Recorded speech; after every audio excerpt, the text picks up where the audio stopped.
Well, hey everybody, and welcome to episode 34 of the Pixar Post podcast. As usual, I'm TJ. And I'm Julie. And in this podcast, boy, we've got a lot to cover as usual. We're going to have our continuation of the Pixar Post Pipeline Project as we chat with Laura Meyer in the Localization / post-production department, and you're going to love what you hear about that. Along with Laura's interview, we're also going to chat about some Inside Out news toys for Inside Out, the Good Dinosaur, and the 20th anniversary Toy Story toys that are going to be potentially coming out this year.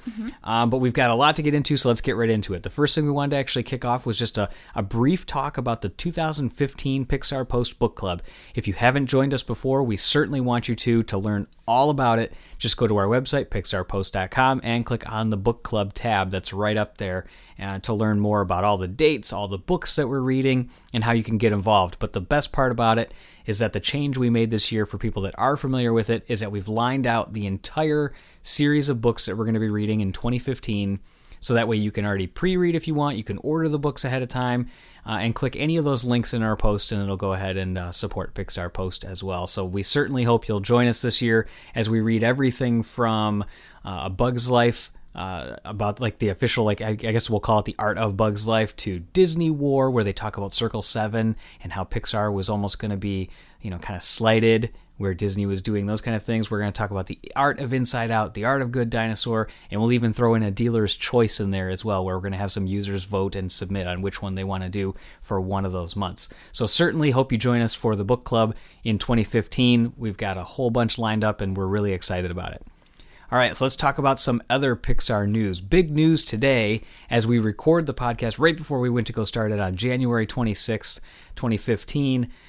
Michael Giacchino posted on his Instagram account some pictures and a video of him working alongside Pete Docter on the score for Inside Out. Yes. It was really cool. It was really cool because we got to hear in one of the, very short Instagram videos some of that score in the background, right, as well as a visual image of the credits rolling and the memory orbs, just like the movement poster that has the orbs going all over the place. But right, where it plays Sweet Emotion by Aerosmith. Yes, yep. It's similar to that, so it's like, oh my gosh, it got me so excited.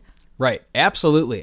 So let's go ahead and take a listen to the audio from the video that Michael Giacchino posted on Instagram. And you'll hear him snoring here because he's making a big joke about the fact that he doesn't get a lot of sleep recently because he's working so hard. But you can hear a little bit of that sneak peek of the Inside Out credits there. Really cool. So take a listen.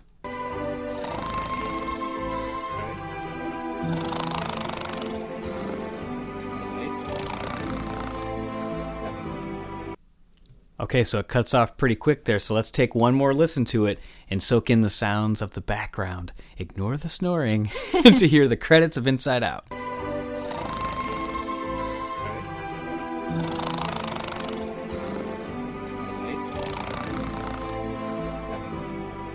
I can't tell you how many times we've already listened to that. It's so...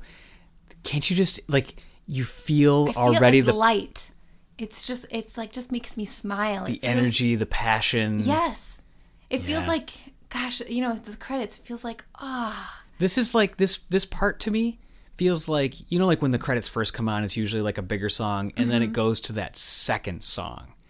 This feels like as it fades from the first song to the second song where you're in the thick of the credits. Yes, I agree. Yeah, so really cool though. I love the subtle nature of it. You got the little flute going in there. Which to me makes it. Really? Yes. Okay, what about it? I don't know, because it feels light and airy and just that breath of fresh air. Yeah, you're right. Yeah, I like it. It just makes me kind of smile. Makes me think of spring, which I'm very excited that is coming. Well, what's hilarious is as you're saying that, it's making me think of that song that's called Morning by Edvard Grieg, where it's like, that sounds just like it, doesn't it? It's very similar, yeah. It's got a little bit of that peacefulness with the flute and everything. Here, we'll listen to it one more time.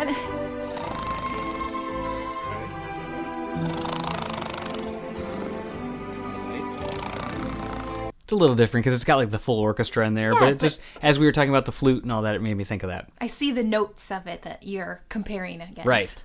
Yeah. So we thought that was really cool. So obviously this is heyday for Pixar films, and it's so exciting when we get into this phase where we're like 6 months and under from a film's release. Obviously, this is coming out June 19th of 2015, so we're getting concept art, we're getting more teasers, we're getting a whole bunch of stuff. So this is like the peak time for all this. So speaking of concept art, one of our readers, it was actually really nice. We got an email from him that said, hey, longtime reader, like big fan. His name's Colin D.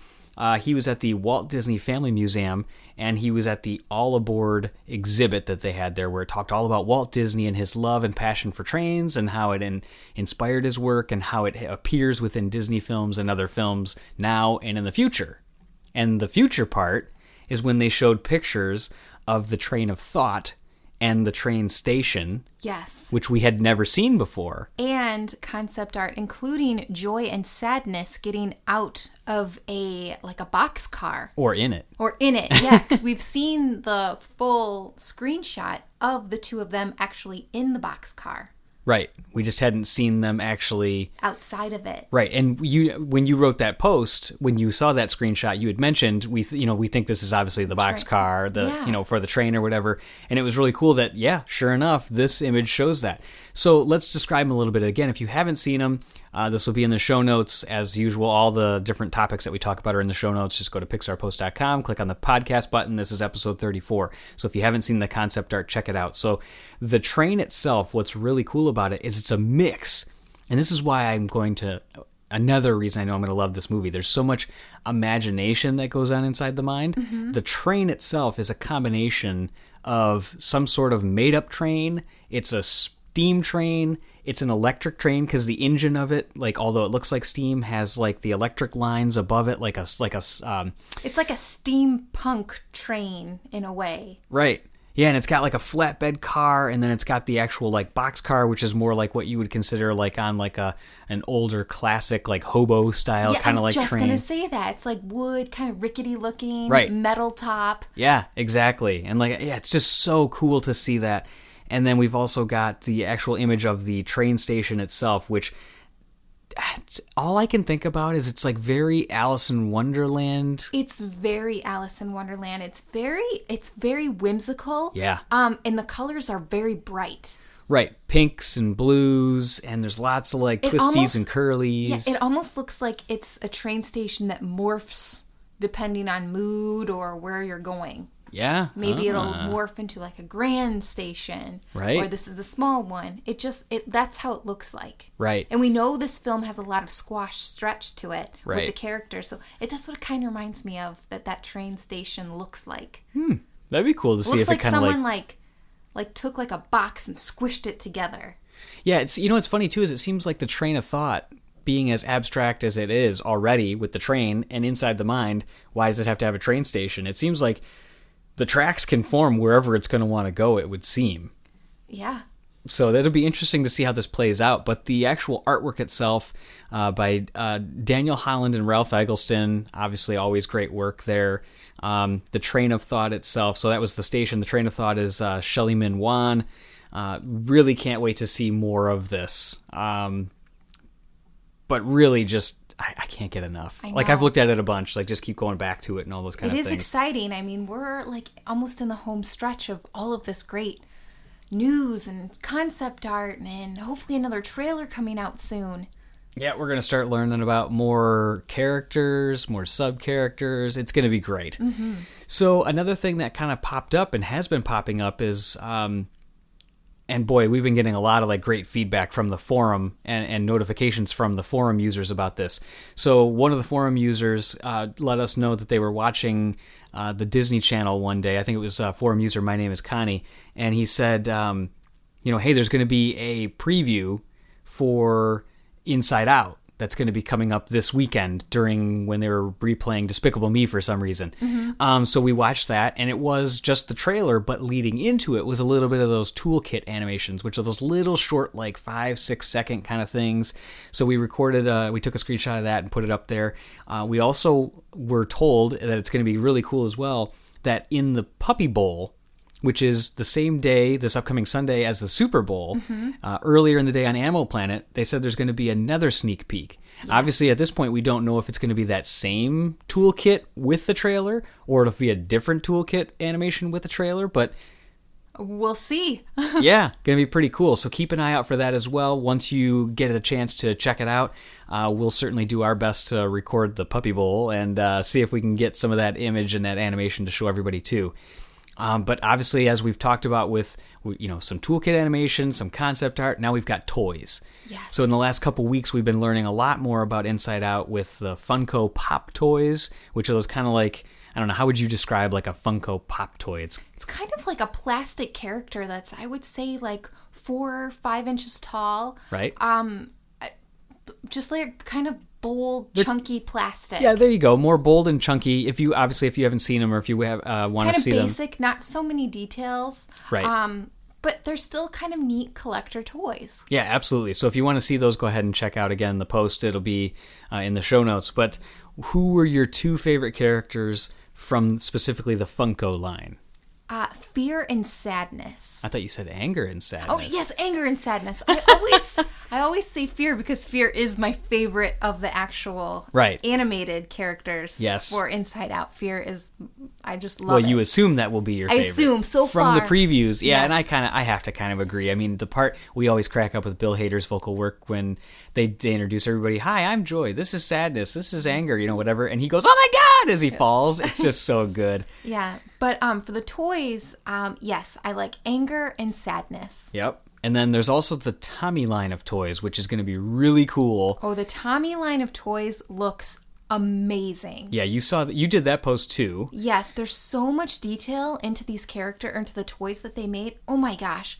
I cannot wait. And there's light up features so they glow from the inside. I know. It's like, oh my God, you got to have them. Genius. I love that. And I wish I could be a part of making these toys because it's awesome. And again, I almost said fear again. Anger and sadness are my favorite. Yeah, I love sadness. I think part of the reason I'm gravitating towards sadness at this point from the Funko and the Tommy line is just because of the fact that her sweater. The sweater, yeah, it's yes. real material. And I know that Anger has his shirt with that knit material too, but it just seems really cool that they're putting cloth over it as well, and it's going to light up kind of like a little LED toy, which we saw they have, for anybody that hasn't seen them, there's little Mike and Sully LED light up toys that are out there as well that kids can use as night lights.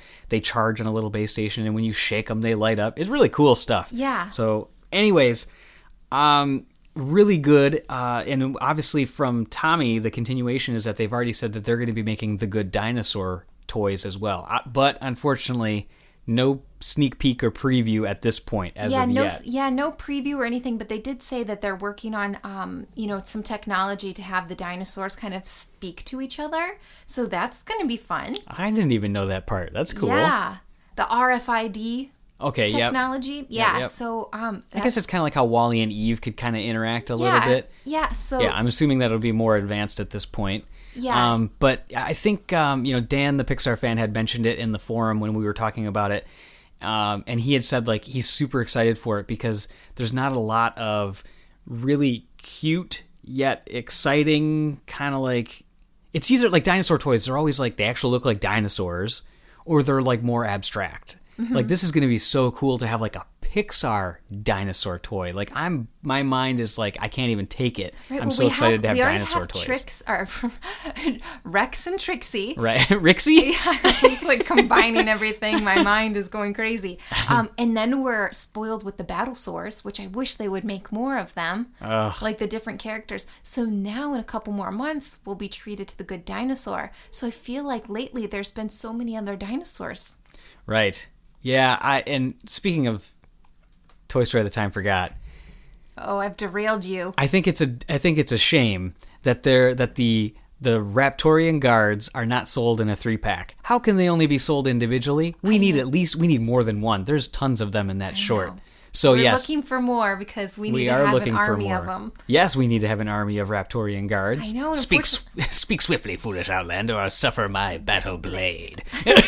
We've watched it how many times now? Oh my gosh, I watch it every day. I really feel guilty that we loved Toy Story of Terror, But at this point, still love it, but we can't stop. We can't even consider going back. That's like all we watch is Toy Story That Time Forgot. I know. It's too good. So, continuing the toy talk before we derail ourselves and just talk about Toy Story That Time Forgot the rest of the time, there's also going to be some really cool and cute wind-up toys. You know, like, and they do like their little, that's my wind-up noise. Yeah. And then they do their little walks and all that kind of stuff. If you haven't seen these, you got to check them out too. Also by the Tommy line of toys that's coming up. We've got a picture of them here, and I'm just showing Julie. So which one would you say is your favorite of this bunch that you can't wait to check out? There's probably there's 12 of them, I think. And I personally like the Wall-E version and Carl from Up. Okay, so... And again, in the show notes, go so you can see this picture so you can see them coming out, because there's, everybody is here. Yeah, there's a bunch of them. So my favorites by far, I can't wait to see the Carl one, because he has his cane with the tennis balls on it, and you know that's going to interact and move as he walks from his wind-up position. And they're only probably going to be maybe 1.5 2 inches tall. I can't remember if they actually say in the descriptions there, but... Probably 2.5 inches tall. Yeah, so really cool. But then I'm also excited for Remy, who's holding a spatula, and he's got his little chef hat on. And then something that doesn't get a lot of love, A Bug's Life, you get Flick with his little spyglass where he makes like the binocular, the telescope with the leaf and the water droplet. So really cool. Can't wait to see some more of these. We're also going to be getting this year coming up is the 20th anniversary. Can you believe it? 20 years since Toy Story came out? Oh my gosh, we're getting old. I know. I saw it in theaters when I was in high school. We're getting old. Yeah. So, and I may have talked about it before. I love talking about my first experience with it, like my intro to Pixar. It just completely blew my mind. It was like it came out right around my birthday. I went and saw it, and I couldn't even drive at this point, and I was like, who I went with, I was like, take me immediately to the music store, and I'm gonna buy the CD for the soundtrack. Like that was literally it. Like the obsession started that day. Like, yes, kids used to buy CDs in record stores. Yeah. Hey, at least it wasn't a cassette. Yeah. So, anyways, yeah, really cool that it's 20 years. So they're going to be apparently coming out with a line. We don't know a whole lot. I was kind of, from the picture, it appears it's going to be more like the Disney Store line, although it's made by Thinkway. But it doesn't appear to be like the Thinkway collection or the signature series. So it'll be interesting to see what they come out with. So far, we've only seen one of an image of Buzz. Is that what it was? Yeah, it was Buzz. Right. So with a special emblem on the box. Right. And as everybody's talking about online and on the forums, we want more of the signature series for the characters that have yet to be released. We want an official Trixie. We want an official Zurg. We've said it probably 100 times on these podcasts. But really, Trixie and Zurg, I think, are number ones that we want. How can they already have a Buttercup and a Dolly? I know. And a Mr. Prickle Pants? So it's necessary at this point, is it not? It really is. Yeah. So, and then also one thing we're really excited about, we got the global exclusive to launch the announcement that to protect and serve the next Cars tune that's going to be coming out. That one is going to, again, no date on that yet. It's going to be in 2015. There's a book that had come out that's on Amazon now. This is all in the show notes again, so if you haven't seen it, we link through to the book. We include this awesome picture of Mater all taped up in caution tape and police line tape. And there's going to be not only the book, but there's also going to be a 3-pack die-cast set, which includes the 2 new rookie police officers, which is Mike and Dee Dee, and then also a student driver, Lightning McQueen. So really cool because I won't say anything. Yeah. But if you do read the book, and again, the book that also came out, don't expect that it's going to be for advanced or adult readers. It's a very scaled back. It takes you as an adult. It's a step into reading level 2 book. So this is made for kids, very young kids. Yeah, it'll take no more than 2-3 minutes to actually flip through it. But then the benefit is that you're getting the pictures and you get kind of the idea of the storyline and all those kind of things. So it's gonna be a fun and funny Cars tune as we've come to know in the past. So. More toys. We cannot get enough. We cannot wait for this year. Between the wind-ups, all the great Tommy toys for Inside Out, the Good Dinosaur, and the 20th anniversary. Like, we're totally captivated by the toys that are coming this year and can't wait. Another post that you had done, going back to a little bit of our Toy Story That Time Forgot, was about Grant Alexander. Yes. And a sculpt he did. So talk about this sculpt. Okay, well, I don't know if I've talked about it on here before, but the sculpts in the making of maquettes at Pixar. Are you kidding? Yes, you've talked about it on here before. Besides my just craziness for making like Pixar toys and products, and my love for the story department, or my passion, and I just love that department. The maquettes and the sculpts, oh my goodness. I wish I could get my hands on some of those things and just start making them. Grant Alexander shared some photos that he did. Now, he's a sketch artist at Pixar, which, you might be saying, hey, why is he dabbling in, sculpting? Why is he making molds with, like, the modeler? Well, he hasn't done a ton of them. He's done a few of them, but he did a sculpt for the Dream Elder. That like brain thing that says time for battle. No, it doesn't say it like that. I know. It's an old grandma. Hey, everybody, time for battle. You know what I'm saying, though. But time for battle. Yes, exactly. And it's really cool. It's really detailed. And he notes on his blog.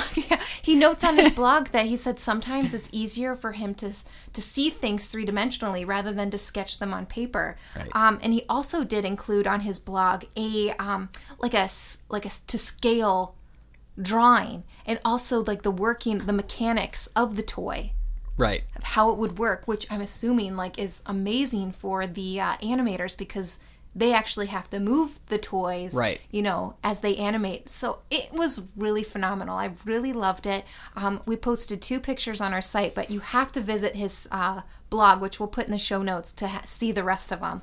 He has really detailed shots, and yeah, it's really cool. I mean, the sculpts are amazing. It's really great to see when, I guess it's just because we're more familiar with sketching. Mm-hmm. So when there's an area that we can't necessarily achieve as much with sculpting ourselves, right, it's really cool when you can see a character come to life like that in 3 dimensions in clay. It's always kind of cool when you see it stripped down to its base, when it's not even color or anything like that. Yes. It's just the gray, and then they put the eyes in there. Yeah, it's really cool stuff. And like the lines in the clay. Yeah, you can see all the imperfections and everything. Yeah, and I thought it was really important that he did point out that, it is a team effort. It's not just him behind the character design, behind the design of this character. Mm-hmm. It was Derek Thompson as well as the modeler, and Grant Alexander himself that, helped mold the Dream Elder. Yeah, absolutely. And I have to say, I still think it is one of life's biggest injustices that we do not have the entire lineup of Battlesaur and Battleopolis gear and toys. Play sets. I know, I need it. I need it all. I think they've got a hit on their hands, and we should start an online petition to make them consider making the entire line, the entire series. Yeah, at least Battleopolis. Uh-huh. And the Dream Elder Tower. Hello. And then you might as well, you got to make, where Reptilus lives. You got to have that. Needs an apartment that looks like their head. Right. Right. So, I mean, come on. So, shifting a little bit from toys and sculpts and all that kind of stuff, let's talk about some awards. Still sticking with the Toy Story That Time Forgot theme, though. Yes. The Annie Awards are coming up. So if anybody is on the watch out for that, it's actually going to be airing on Saturday, January 31st. So this upcoming Saturday at 7 p.m. Pacific time. Mm-hmm. So if you get a chance, be sure to check that out and watch along. We'll be live tweeting as the awards are handed out. And Pixar is up for 7 nominations across 5 categories. Yes. So 4 of those categories, they have 1 nomination each. One of them, they have 3 nominations in. And those categories include the Best Animated Special, 1 for character animation, 1 for storyboarding, writing, and editing. Yeah, the character animation is the one that they have 3 nominations in. Right. 3 artists. Yeah, but all for Toy Story That Time Forgot, and we cannot wait to see what's going to happen and who's going to win. So definitely stay tuned. You can watch the Annie Awards on the 31st at 7 p.m., so be sure to check it out. Only other thing we wanted to talk about before we get into our interview with Laura Meyer is the forum itself has been absolutely going bonkers recently with people getting excited for Inside Out. There's been lots of links to articles. There's going to be another one that we're going to be doing a post on that one of our readers, I believe it was Rachel, that brought our attention to, of an interview with Gary Rydstrom where he talked about a little bit of newt information. Right. So we're going to be talking about that as well. We're going to be doing a post there, but just if you haven't been on in a while, check it out. There's also another series that's going on right now, which was suggested by Pix-R.113, very specific.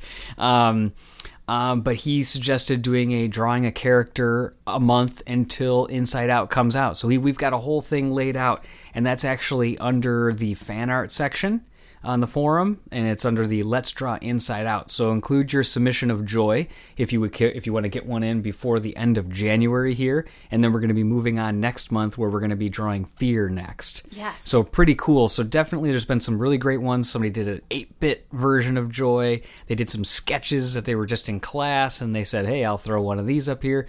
But definitely we want to see this grow over time and see what people are inspired to draw for Inside Out leading up to the months to the film's release. Pretty cool stuff. It adds to the fun.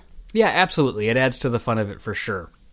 So, all right, well, let's talk about the main event now for this podcast, which is going to be our interview with Laura Meyer from, again, the localization / she kind of ties to the post-production department. We actually, again, just as a refresher, we wanted to bring this idea up because we wanted to get an idea of some, not all, of the main departments that touch a film from concept to screen. We were supposed to have one additional interview after Laura's, which was going to be with the rendering department, but basically Pixar had said, they came back and said, hey, we are like all hands on deck right now, and we completely understand with Inside Out going, with all the different next projects that are going on that we know about, the Cars Toon, To Protect and Serve. So they needed to put some attention and focus on that.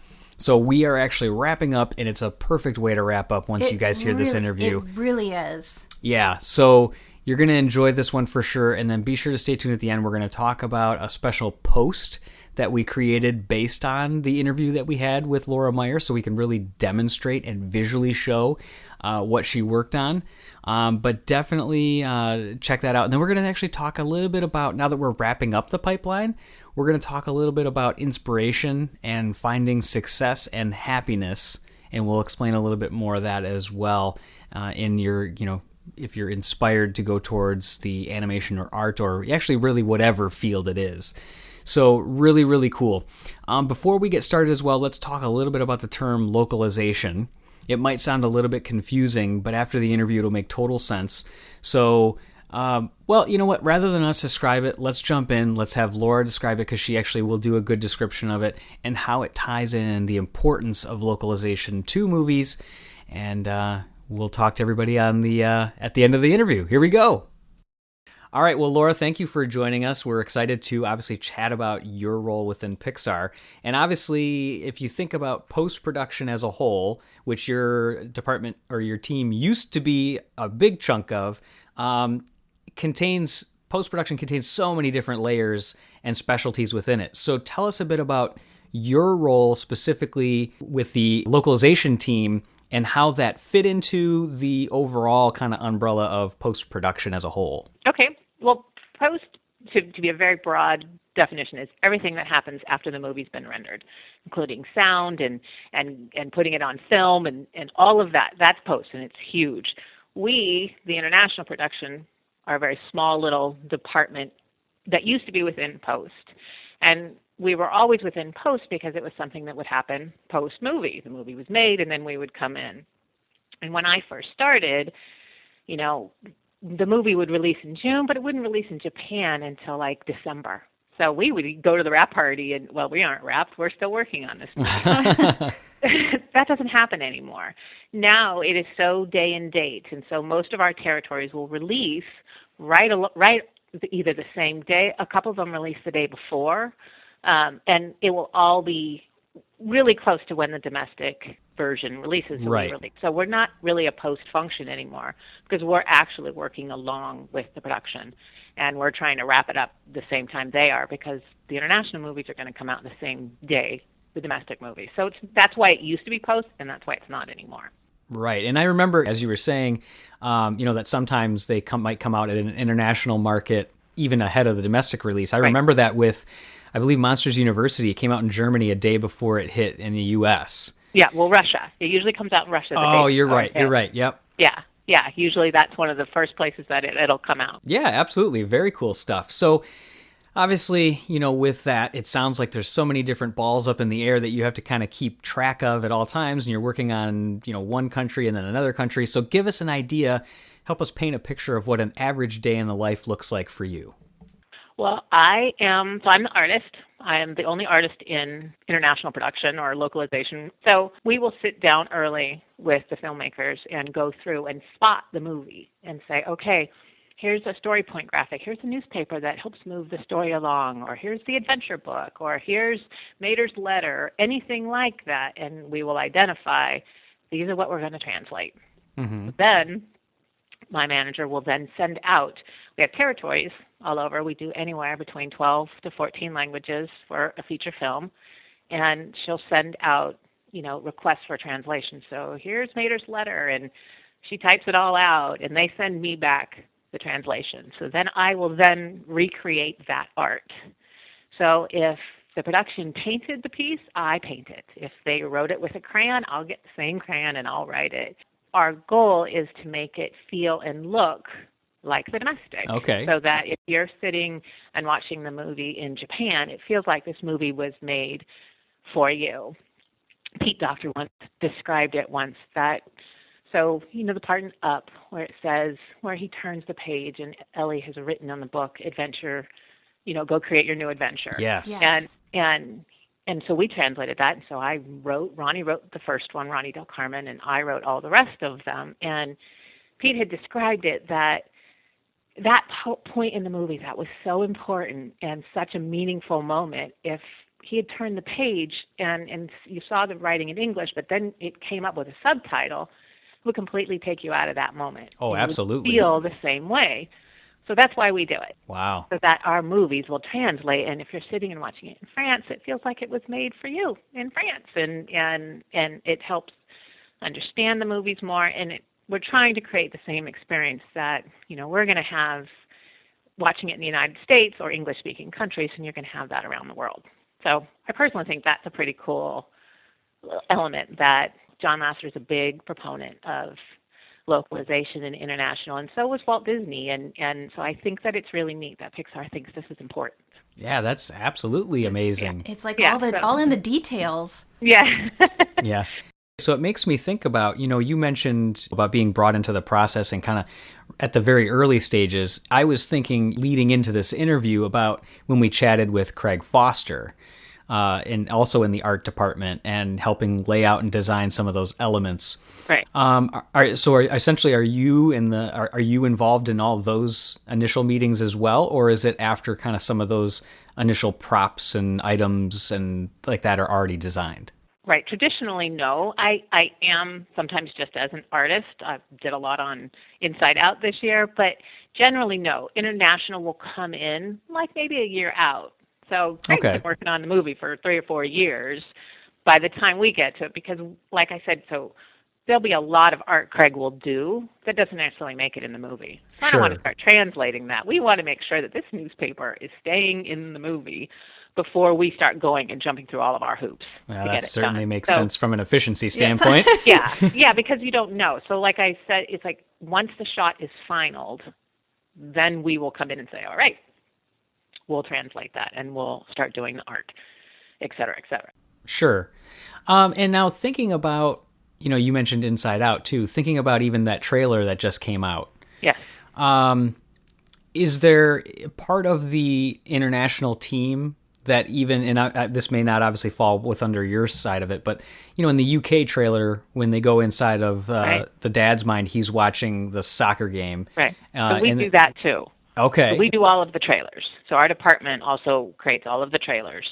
And so we create the domestic trailers, and then we also create all the international trailers. Oh, okay. So, and then often we will create an international trailer specific. Like there was a specific one for Cars 2 that Germany wanted, and so they had their own, one of the trailers, they had their own version of it. And we'll do that a lot. Wow. Where it will just be very, okay, this is just the German trailer, D or whatever. We have, they go up in number and letter. And right. So yes, we were involved in that. The filmmakers and make the call on, actually, I think it was John who really wanted, let's do soccer. And so, yes, but we are part of that. And we do that, and we produce all of the trailers and all of the international trailers. Very cool. So then, as far as like even like the Inside Out posters, we've seen many of those international ones that have come out already. And since you mentioned that you've done a lot of work on that, how many renditions and things like that have come up for Inside Out already? Well, see, that's funny that you asked that. I actually did work on the domestic poster. Yes. So I was part of the team that created that. As far most of the posters and the international posters, that's actually not done here at Pixar. Disney will do it. Disney marketing will do it. What I will do, and I'll work with the marketing team, is all the international logos. So I worked on the domestic logo, and then when the international logos come in, we would just comment on them, or I'd rechange them or edit them a little bit. So, but as far as making posters, that's definitely not what international does. That's more of an international marketing team, and that we are international production. So we are pretty much just working on the international versions of the film. The fact that I worked on the poster at all was really just because someone, hey, can you help? It really had nothing to do with my specific role as the international graphic artist. Well, I'm really glad you cleared that up, because I did notice that two Disney artists did the vice versa, the new Inside Out one. I was puzzled why Disney was doing it. Yeah. Yeah. So that usually doesn't happen here. Andy Dreyfuss has a lot of say in all of that, but we're not really, and we are definitely not creating it, our department. We're working on film production. Cool. Very, very good. And yeah, you're really blurring the lines and confusing us by working on the domestic. Sorry. So, in terms of the art that you're working on, was there a particular film that stands out as having the most challenges, or the most, I guess I'll start with the most challenges from your standpoint. Well, I think they're all challenging in their own way, because they're all so different, and I have to be able to match whatever style. I mean, Craig Foster doesn't do every graphic in every movie. Right. And Harley does it. Sometimes Bob does it. There's all kinds of things going on, and so I have to match that style. In particular, Cars 2, just the sheer number of inserts that we did, I think it's our largest to date, largest number of inserts, which is individual pieces of art, and then the largest number of shots, because sometimes the same piece of art will appear in more than one shot. So I'm only creating the art once, but the TDs in our department actually have to install it in more shots, and we have to render it, et cetera, et cetera. So there was a lot. When we were done with Cars 2, it was like, wow, that was a little miracle, and we just pulled that off. I think anytime there's anything, Cars 2 also had Mater's letter in it. And there was 3 different versions, he PSS and PS, and that's a lot of work. I have to do that by hand, and I have to copy. It's not my handwriting. I'm copying it to make it look like Harley wrote that at the time, and so it's like I'm copying to make it look like Harley. I'm actually quite adept at copying Craig Foster's handwriting, because I have done that a lot. That's easier. And like MU, so MU, if you remember the opening sequence, where it's that whole drawing, and Mike's it's chalkboard, and Mike's, well, I had to reanimate all of that, because he's writing something. Well, in German, it's going to be a lot longer of a word, so I had to go in there and reanimate it. So that was really challenging. It was really rewarding, because when you started it, I'm also working in someone else's. I didn't do the first one, so I'm working in someone else's project, and you have to go in there. You have to like puzzles, like how am I going to figure this out? And so that was fun. Another really good one is sometimes we will create a neutral graphic. So sometimes it's not going to translate well. A good example is, remember on Randall in MU where he had the cupcakes? Yes. Yes. And he said, "Be my pal," and then they hit it and it came down and it said "lame." Yes. Well, that was not going to work internationally. We can't ask for someone, okay, we need you to take 7 cupcakes and come up with a word, and then when it gets all mixed up, it's going to make something else. Oh my goodness. So that wasn't going to work. So we had to come up with a neutral, and it was really hard, and I doodled. And a neutral graphic is, so we're going to replace words with a symbol. Or something that anyone around the world, whatever language, you're going to get what that means. And we do it a lot, anytime we can, actually. But this one was particularly challenging because, like, what am I going to use? So I ended up, after many iterations, coming up with the international versions of MU. Randall's made little Randall cupcakes.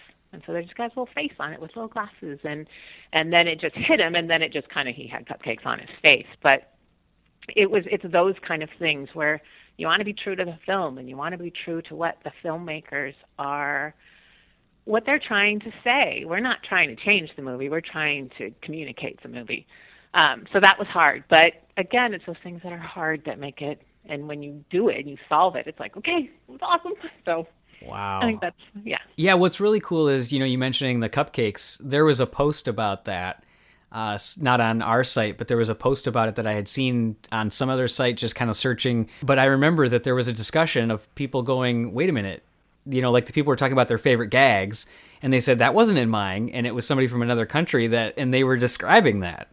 Oh, cool. Yeah. So I didn't hear that. That's cool. Yeah. It's really neat that, like, those people notice that stuff, and it's so neat to kind of hear the connection of having to recreate it, because really your skill set as an artist, you have to not only be able to create new as your base skills, but then in addition to that, you have to match so many different styles of artists. Whereas Julie and I always drool about all of, like, when we get the art of books, how much difference there is, in any department that you go across. So it's really cool. And I didn't even think about the chalkboard. Yeah. With Mike doing that, because, having to reanimate it as well, because his hand motions are going to be different. Right. Those hand motions, and how Pixar Animation Studios came in and Disney Presents, and if you remember, it all kind of bounced down. All of that had to be redone. All the scare cards that showed up in that first part, we translated all of that. Because if you went to that movie and you saw that opening and you didn't read and get that said scare card, or that was a test he was taking, it wouldn't be funny. It wouldn't be the same experience. And that's the goal, is to give everybody around the world the same experience. So awesome. It's something that we just didn't even think about. Yeah. A lot of people don't know. A lot of people don't know that we do it. A lot of people who work here don't know we do it. Well, in a way it makes sense, because you're siloed in doing what you're doing. We're in a sense, we're siloed in our viewing, because we're siloed in just viewing the U.S. release. Right. And occasionally you'll catch like when Julie caught the between the soccer and the hockey, it was like a nice little change to be able to see that and have it so visual like that. Yeah. So, many Pixarians that we've interviewed have expressed the importance of finding ways to keep your skills fresh. And obviously, as we're talking about all these crazy ways that you have to manipulate and match styles, it makes us wonder, what are those ways that you keep your skills up so that way you stay fresh and are able to be as agile as you need to be? Well, I think partly, honestly, the job helps do that, because, like I said, I follow every artist that does anything that's a story point. I'm going to follow them, and I'm going to get their work. But, truth be told, it's like, this is what I love to do. So I love type, and I love to draw type, and I like to doodle things. And so I do it at home too. So I really like hand lettering, and we don't do a whole lot of really fancy hand lettering or calligraphy here, but I still do that. And so I don't have, there are PU classes and that kind of stuff, and I'll do that occasionally, but it's more just, this is what I like to do, so I pay attention, and I'm always kind of doodling something, or always kind of playing with some kind of tool at home, or designing something for somebody. And so I don't have something specific, but I'm always in it, because this is really what I love to do. Very, very cool. Yeah, obviously, like you said, the job does keep you on your toes enough with having to do so many different things. Yes. But I like the fact that, the passion spills outside of work as well. It's an interest that you have. And you mentioned PU, which for people listening, that's Pixar University. Are there any, classes at the university, or, the kind of pairings that people do that you've taught there?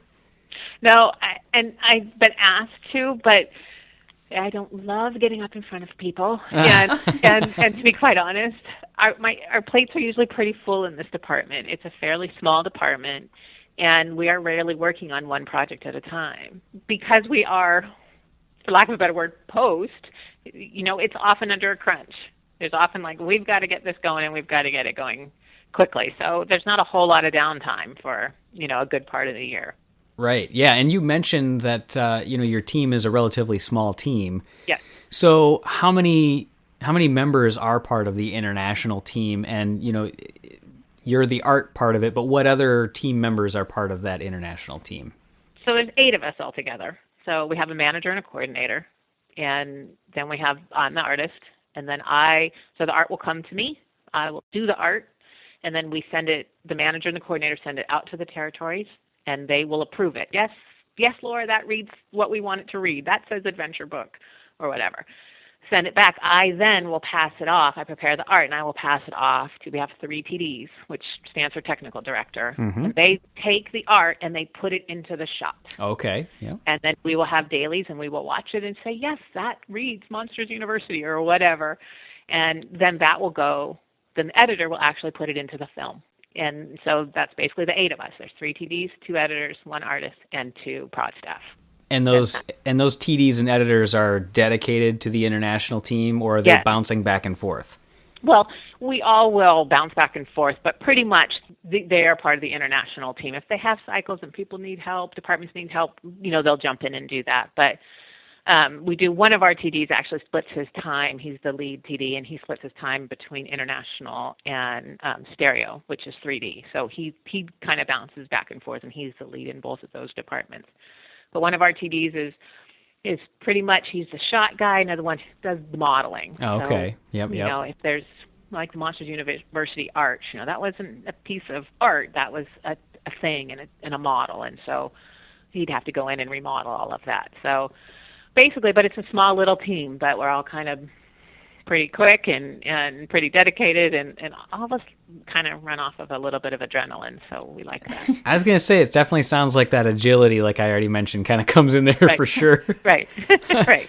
So obviously you mentioned, with Cars 2, there's so many elements that you were involved with, and, you mentioned Up. Is there one particular film that you really connected with for the work that you did that you said, boy, this one really hit home, or I really like the way this one turned out from an international standpoint? I think I love them all. I don't really think there was one that was better than the other. They all had their own challenges. They all had their elements that were hard. Up was the first one I did, and recreating that adventure book, the cover of that adventure book was super challenging. So Up was always going to be really, really special because it was my first one. Okay. But it's like, there's not one of them that I love or thought I did a better job or were more proud of. Sure. At all, because it's just like everyone kind of thinks it's a big deal, and so we treat it that way, that this is a big deal and this is important. And you kind of think about, this sounds so corny, but the little kids out there trying going to see the Pixar movie, and you want them to get it. And the adults. And the adults like us. So, well, let's get to know you a little bit. Describe your journey to Pixar, as well as, specifically, how do you land in the international department? Well, I think specifically to land in the international department isn't any different than landing in the art department. I don't think that international, there's something specific you can do because I want to work in international. If I want to work in international as an artist, you have to get a job here as a graphic artist. My journey was a little interesting. I was working as a graphic artist and thought, I want to work there, but I'm not an animator. That's not my thing. And anyway, so several years later, I saw an ad in the San Francisco Chronicle for a graphic artist. I'm like, what? But they do what? They hire graphic artists there? And I was working as a graphic artist, and I was working as a teacher. I taught computers. And but I knew that was what I wanted to do. And so I went back to school because I had a degree, but it wasn't a degree from an art school. And so I went back to an art school in San Francisco, and I got my degree. And during that time, I actually came and met Andy Dreyfuss, who I spoke with earlier in 2006. And so my first interview with him was in 2006. And then there wasn't really a job, but we kind of kept in touch. And then sometime in 2008, he emailed me and said, hey, this position is open. And so I applied for it. And so I started in 2008. So obviously you mentioned teaching as well, and inspiring youth obviously comes along with that. So many of our readers are obviously, readers and listeners of the podcast are either in the art field or interested in getting in it. So specifically from an art or graphic design standpoint, I feel like you're certainly qualified, more than qualified to answer this, with the teaching background as well as your professional background. So would there be any type of path or anything like that you would send over as words of wisdom to somebody that might be looking to get into a art or graphics type field, whether that be in general or specifically at Pixar? Well, I think someone told me this once when I worked at the A's, and they said, a lot of people call us and say, oh, I'll do anything to work for the A's. And the truth is, it's just like you have to do what it is that you love to do. And so it's like, yeah, it's great to work at Pixar, but it's like what keeps me going is that I'm doing what I love at Pixar. So with that being said, it's like my art has always been similar to what the kind of things Pixar does. When I went back to school, I worked really, really, really hard. Mm-hmm. I didn't go with just this, wing and a prayer that I wanted to work at Pixar. And I worked really hard. The teachers would ask for, here, we need you to do 80 logos. And I would come back with 110 because here I am going to push myself. And I finished, I got awards for my portfolio when I graduated, but it didn't come easy. And so a lot of times people think, oh, I'll do anything for Pixar. It's like, well, that's all great, but do what you love to do. And that's is going to be what's going to keep you happy and make you want to work those late nights and push yourself. It is because of my love of type. It is awesome that I happen to love Pixar too, but it is about combining those passions. That's fantastic. That's fantastic. Yeah, I love the takeaway that it's not about, like I even said when framing the question, getting into graphics or Pixar specifically. I love the fact that you reiterated that it's about that tenacity, pushing through and finding the passion and driving straight towards it. Right. We've heard that from several of these interviews, and it's absolutely fantastic that the Pipeline Project is wrapping up with this final sentiment of push, find, and do. Absolutely love it. Couldn't be happier that you were able to spend the time and chat with us today. We really do appreciate it, Laura. Thank you. Oh, of course. You're welcome.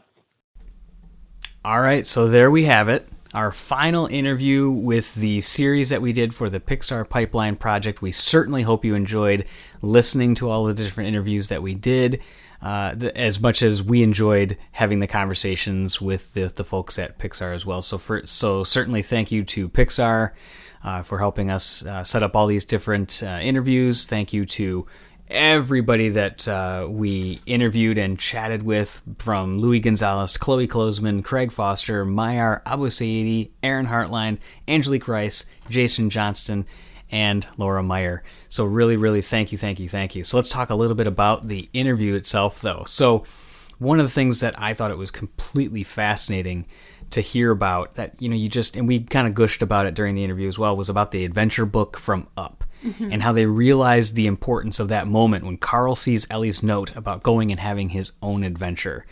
And it's crazy that you think about it and you're like, okay, yeah, subtitles would not have worked. No. If you have to look away from that book, look down and read a subtitle, you're being totally taken out of that scene. And it's so amazing to think of the orchestration. I guess that's another thing that I've taken away from all these interviews, is all of the orchestration and moving parts that go on in a Pixar film. Right. And obviously the layers and the depth and the amount of respect that we now have, even more so than we already did, is ridiculous. But thinking about all those different elements and saying, well, we got to do this, so let's get translations on that. And then let's get Laura working on it so she can recreate the artwork for it. Then we got to re-render it. Maybe we got to do some reanimation. It's just amazing. She has to recreate other people's artwork styles, which is fascinating. Yeah, it's really cool because not only is she an artist in her own right, but she has to be a little bit of a chameleon and be able to mimic other styles of other artists as well. It's just super cool. Yeah, it's a very fascinating department, I thought. Yeah, absolutely. And one other thing that we thought was really cool too is we've heard it many times where we talked about the Inside Out trailer. Yes. And how John Lasseter suggested that, hey, you know what, for when we're releasing this, in the UK region, why don't we put a soccer or a football clip in there rather than a hockey clip, because it's going to mean more to them. And it's just so funny, all these little tidbits that we've heard.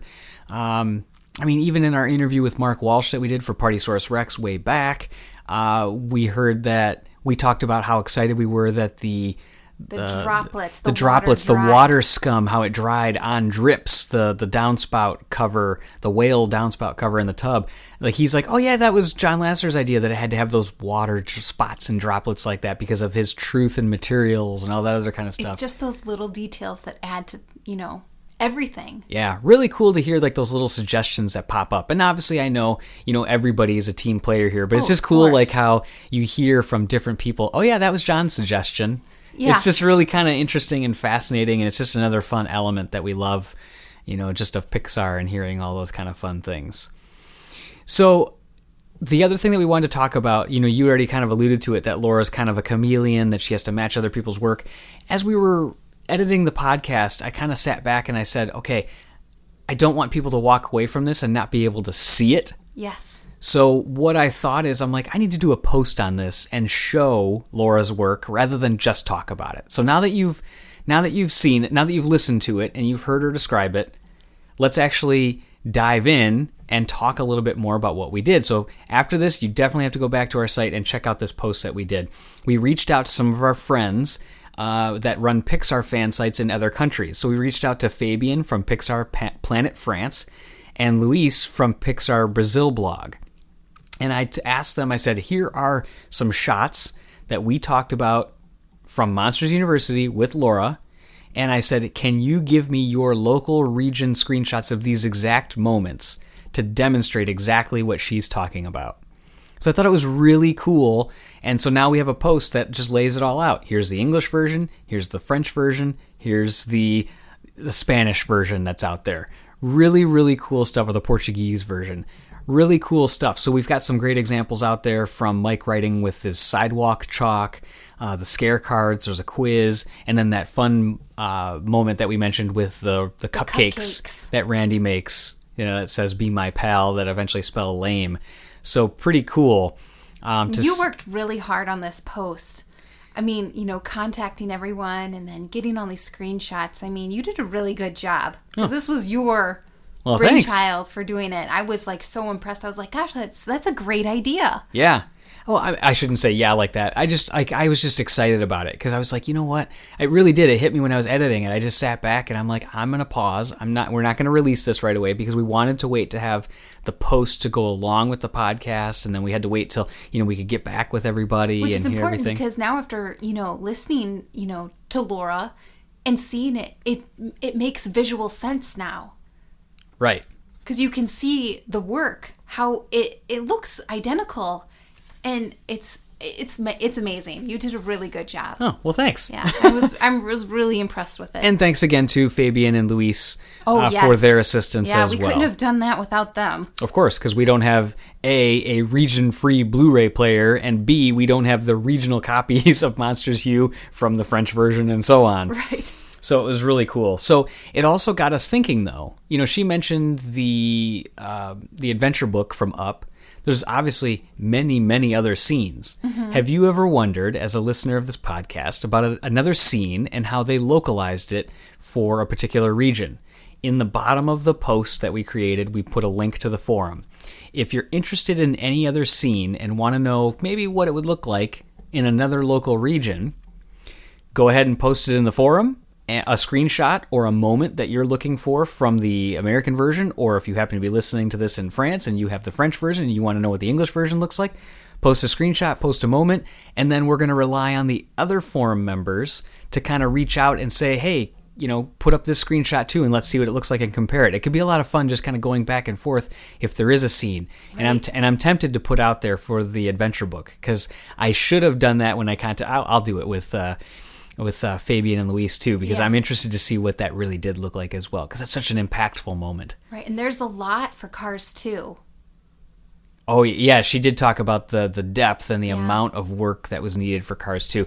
I think everybody's talked about all the special effects, the lighting, everything for Cars 2, just because it was so much packed in, of going to country, and then, if you're talking about just... Well, so much poster art. There was a lot of background, I think, for Cars 2.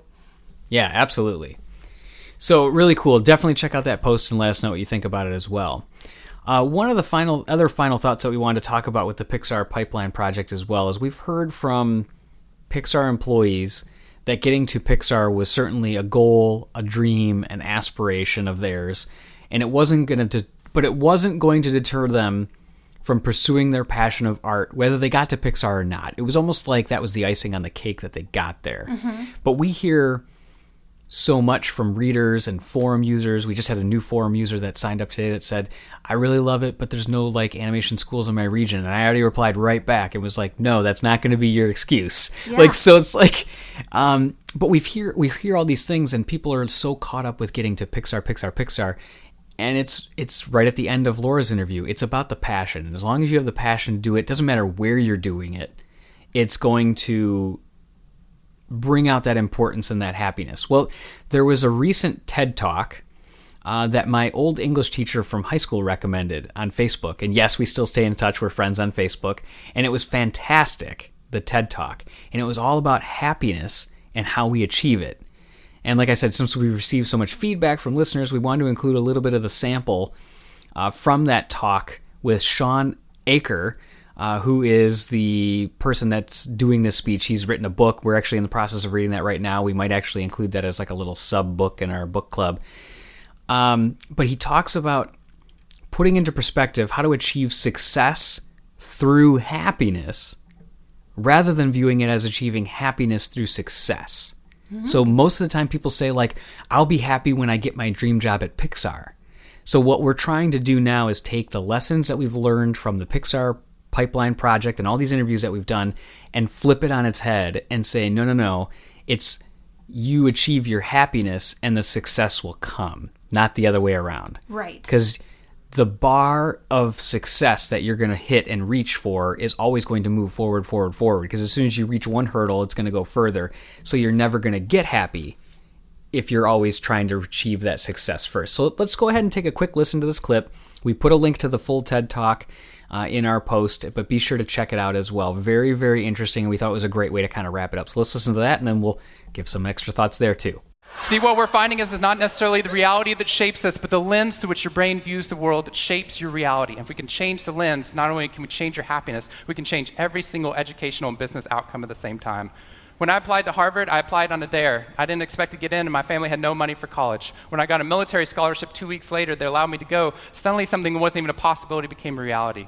When I went there, I assumed everyone else would see it as a privilege as well, that they'd be excited to be there. Even if you're in a classroom full of people smarter than you, you'd be happy just to be in that classroom, which is what I felt. But what I found there is while some people experienced that, when I graduated after my 4 years and then spent the next 8 years living in the dorms with the students, Harvard asked me to. Wasn't that guy. But what happened... I was an officer of Harvard to counsel students through the difficult 4 years, and what I found in my research and my teaching is that these students, no matter how happy they were with their original success of getting into the school, 2 weeks later their brains were focused not on the privilege of being there, nor on their philosophy or their physics. Their brain was focused on the competition, the workload, the hassles, the stresses, the complaints. When I first went in there, I walked into the freshman dining hall, which is where my friends from Waco, Texas, which is where I grew up, I know some of you have heard of it. When they come to visit me, they look around, they say, this freshman dining hall looks like something out of Hogwarts from the movie Harry Potter, which it does. This is Hogwarts from the movie Harry Potter, and that's Harvard. And when they see this, they say, Shawn, why do you waste your time studying happiness at Harvard? Seriously, what does a Harvard student possibly have to be unhappy about? Embedded within that question is the key to understanding the science of happiness. Because what that question assumes is that our external world is predictive of our happiness levels. When in reality, if I know everything about your external world, I can only predict 10% of your long-term happiness. 90% of your long-term happiness is predicted not by the external world, but by the way your brain processes the world. And if we change it, if we change our formula for happiness and success, what we can do is change the way that we can then affect reality. What we found is that only 25% of job successes are predicted by IQ. 75% of job successes are predicted by your optimism levels, your social support, and your ability to see stress as a challenge instead of as a threat. In the past 3 years, I've traveled to 45 different countries, working with schools and companies in the midst of an economic downturn. And what I found is that most companies and schools follow a formula for success, which is this: if I work harder, I'll be more successful. And if I'm more successful, then I'll be happier. That undergirds most of our parenting styles, our managing styles, the way that we motivate our behavior. And the problem is, it's scientifically broken and backwards for 2 reasons. First, every time your brain has a success, you just change the goalpost of what success looked like. You got good grades, now you have to get better grades. You got into a good school, now you have to get a better school. You got a good job, now you have to get a better job. You hit your sales target, we're going to change your sales target. And if happiness is on the opposite side of success, your brain never gets there. What we've done is we've pushed happiness over the cognitive horizon as a society. And that's because we think we have to be successful, then we'll be happier. But the real problem is our brains work in the opposite order. If you can raise somebody's level of positivity in the present, then their brain experiences what we now call a happiness advantage, which is your brain at positive performs significantly better than it does at negative, neutral, or stressed. Your intelligence rises, your creativity rises, your energy levels rise. In fact, what we found is that every single business outcome improves. Your brain at positive is 31% more productive than your brain at negative, neutral, or stressed. You're 37% better at sales. Doctors are 19% faster, more accurate at coming up with the correct diagnosis when positive instead of negative, neutral, or stressed, which means we can reverse the formula. If we can find a way of becoming positive in the present, then our brains work even more successfully as we're able to work harder, faster, and more intelligently. What we need to be able to do is to reverse this formula so we can start to see what our brains are actually capable of. Because dopamine, which floods into your system when you're positive, has 2 functions. Not only does it make you happier, it turns on all of the learning centers in your brain, allowing you to adapt to the world in a different way. We've found that there are ways that you can train your brain to be able to become more positive. In just a 2-minute span of time, done for 21 days in a row, we can actually rewire your brain, allowing your brain to actually work more optimistically and more successfully. We've done these things in research now in every single company that I've worked with, getting them to write down 3 new things that they're grateful for 21 days in a row, 3 new things each day. And at the end of that, their brain starts to retain a pattern of scanning the world not for the negative, but for the positive first. Journaling about one positive experience you've had over the past 24 hours allows your brain to relive it. Exercise teaches your brain that your behavior matters. We find that meditation allows your brain to get over the cultural ADHD that we've been creating by trying to do multiple tasks at once, and allows our brains to focus on the task at hand. And finally, random acts of kindness or conscious acts of kindness. We get people, when they open up their inbox, to write one positive email praising or thanking somebody in their social support network. And by doing these activities and by training your brain, just like we train our bodies, what we found is we can reverse the formula for happiness and success, and in doing so, not only create ripples of positivity, but create a real revolution. Thank you very much. All right, so there you have it. That's a little bit of a clip from that Shawn Achor conversation. Again, that TED Talk, you can hear more of it. I kind of chopped it up and pieced it together in editing. But most TED Talks are with under 15 minutes, really good inspirational stuff. But like I said, I'm reading the book right now. It actually is a really cool book. I'll probably, like I said, I'll chat about it in the book club, but, just like our site, we try to keep everything positive. We try to focus on happiness. On our forum, we try to keep everything upbeat when we're chatting with everybody there. In general, it's just about spreading the good word of Pixar and about inspiring people to achieve and pursue dreams.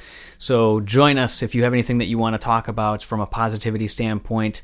Let us know. We hear lots of great feedback from people about our posts, the podcast, all those kind of things. So let us know.